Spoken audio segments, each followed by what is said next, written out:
اور خدمت گزار بہو کو دیکھتی رہیں، جس نے اس گھر سے اس کے رشتوں سے وفاداری کرنے میں کوئی کسر نہ چھوڑی تھی۔ تھوڑی دیر بعد وہ امی کے پاس آئی تو اس کے ہاتھ میں ایک بکس تھا۔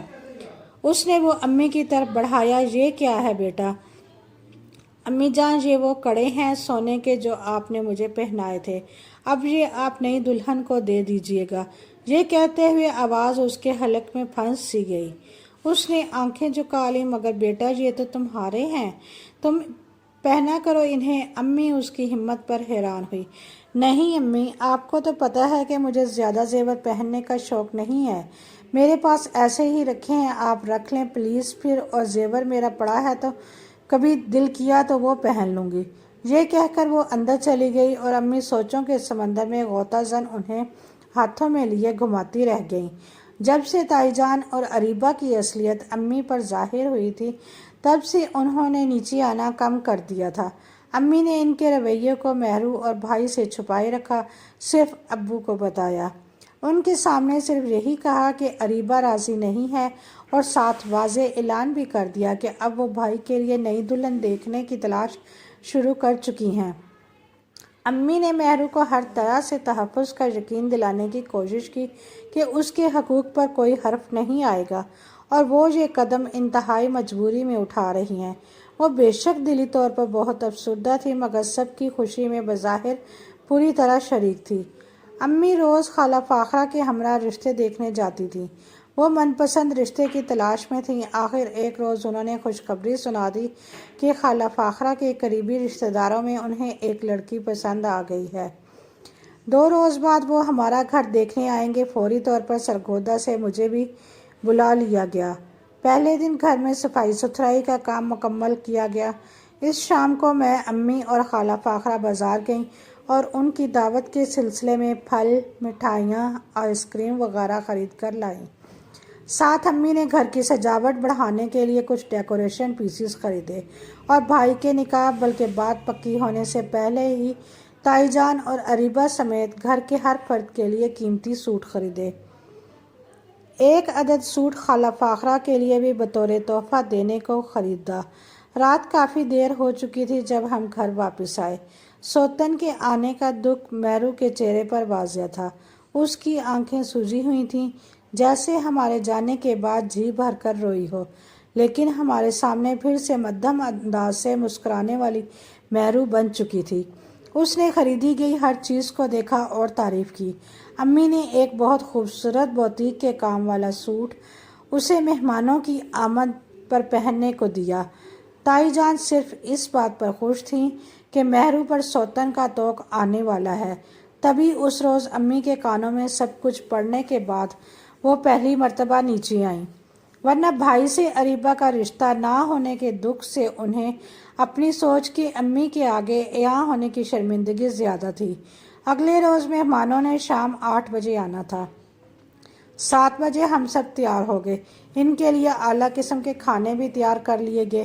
مہرو جب تیار ہو کر آئی تو اسے سجا سنورا دیکھ کر میری آنکھیں بھر آئیں۔ وہ بے انتہا خوبصورت لگ رہی تھی۔ کاش مہرو میں یہ ایک کمی بھی نہ ہوتی تو یہ کتنی مکمل ہوتی، مگر مکمل ذات تو صرف اللہ تعالیٰ کی ہے نا۔ تکمیل انسان کو چھو کر نہیں گزری۔ جو انسان ہے وہ مکمل نہیں ہو سکتا، اور جو مکمل ہو وہ انسان نہیں ہو سکتا۔ میں اپنے ہاتھوں پر لگی مہندی کے ڈیزائن پر انگلی پھیرتے ہوئے نہ جانے کیوں ایسا سوچنے لگی تھی۔ مہمانوں کی آمد میں ابھی کچھ دیر باقی تھی کہ امی کو خیال آیا کہ وہ مٹھائی کی سجاوٹی ٹوکری جس کا کل آرڈر دے آئی تھیں، آج اٹھانا بھول گئی ہیں۔ امی نے بھائی سے کہا کہ وہ جا کر لے آئیں۔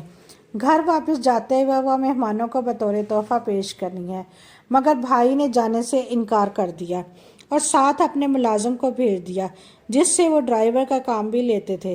ابو اور خالہ فاخرہ بھی ساتھ چلے گئے، اور ساتھ میں وہ کہہ گئے کہ وہ جلدی آ جائیں گے۔ اگر مہمان آ جائیں تو انہیں پورے احترام سے بٹھانا۔ ان کے جانے کے بعد مہرو نے فرحان کی طرف اشارہ کیا کہ میں ہی اسے حلیہ بدلنے کا کہہ دوں۔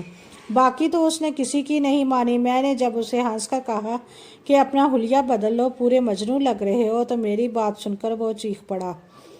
کیا فرید تمہیں نہیں لگتا کہ مہرو کے ساتھ کتنا بڑا ظلم ہو رہا ہے؟ اس پر کیے گئے احسانات کا بدلہ اتارنے کے لیے اس سے کتنی بڑی قربانی لی جا رہی ہے۔ کیا ضروری ہے کہ میری دوسری شادی ہو؟ بے ترتیب بالوں اور بڑی ہوئی شیپ کے ساتھ فرحان بھائی واقعی افسردہ لگ رہے تھے۔ میں پیچھے ہٹ گئی۔ شاید ہم سب امی ابو کی مرضی اور خواہش کے آگے بے بس تھے۔ بھائی یہ کہہ کر اندر چلے گئے۔ مہرو کونے میں سر جھکائے خاموش کھڑی تھی۔ اس نے انگلیوں سے آنسو صاف کیے۔ کافی ٹائم گزر چکا تھا۔ میں نے ابو کا نمبر ملایا کہ وہ کہاں ہیں تو وہ بند تھا۔ فاخرہ خالہ اپنا سیل فون گھر رکھ گئی تھی۔ نہ مہمان آئے اور نہ ہی امی ابو۔ مجھے اور مہرو کو شدید پریشانی لاحق ہونے لگی۔ تائی جان ہمارے پاس نہ تھی، ورنہ وہ اپنی کڑوی کسیلی باتوں سے جلتی پر تیل کا کام ضرور کرتی۔ فرحان بھائی بھی اپنے کمرے میں چلے گئے تھے۔ وقت تیزی سے گزر رہا تھا۔ میرے دل کی دھڑکن تیز ہو گئی۔ جب 10 بجنے والے تھے تو میرے ضبط کا بندھن ٹوٹ گیا۔ مہرو پہلے ہی آنسو بہا رہی تھی۔ میں فوراً فرحان بھائی کے کمرے میں گئی۔ وہ لیٹے ہوئے تھے۔ میں نے انہیں جھنجھوڑا اور تقریباً چلاتے ہوئے بولی، بھائی اللہ کے لیے امی کا ابو کا پتہ کریں، تھوڑی دیر میں آنے کا کہہ گئے تھے، 3 گھنٹے ہونے کو آئے ہیں۔ آپ کے ملازم کو گاڑی ٹھیک سے چلانی آتی ہے نا؟ میرے اندر شکوک و شبہات جنم لینے لگے۔ الٹے سیدھے وہم نہ پالو۔ جب امی اور فاخرہ خالہ ساتھ ہوں تو انہیں وقت گزرنے کا احساس ہی نہیں ہوتا۔ کیسی بات کر رہے ہو آپ؟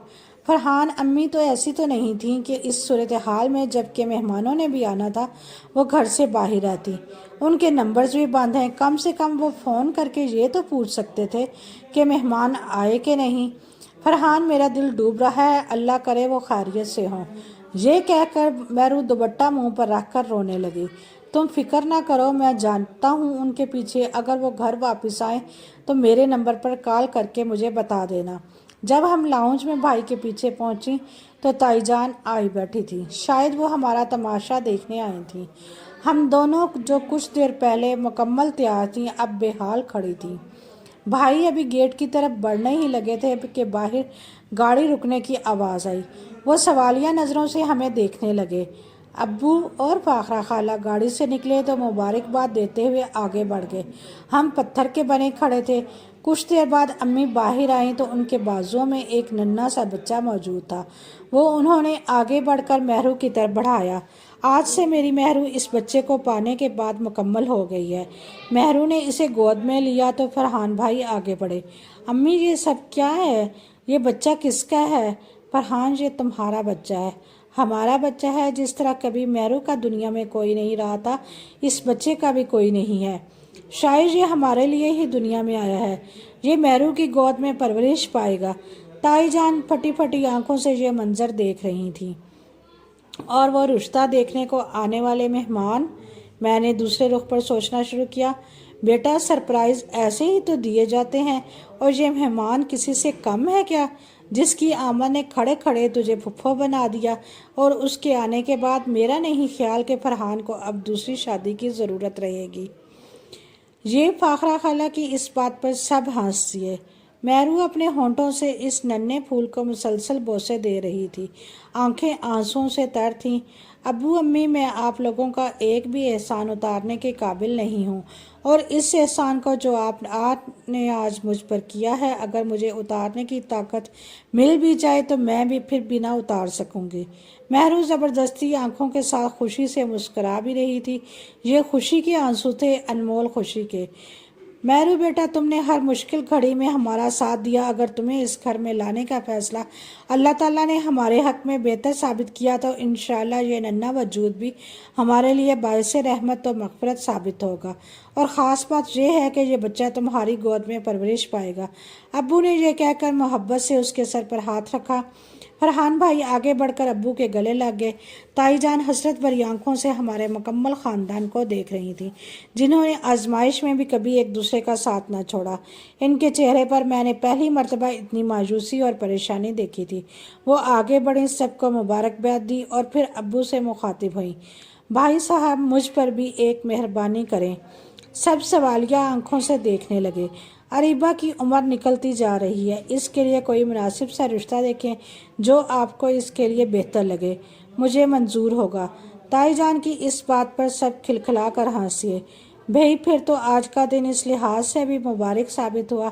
اس کے بعد پھر ہر طرف خوشی کے قہقہے گونجنے لگے تھے اور امی آگے بڑھ کر سب میں تحائف تقسیم کر رہی تھیں۔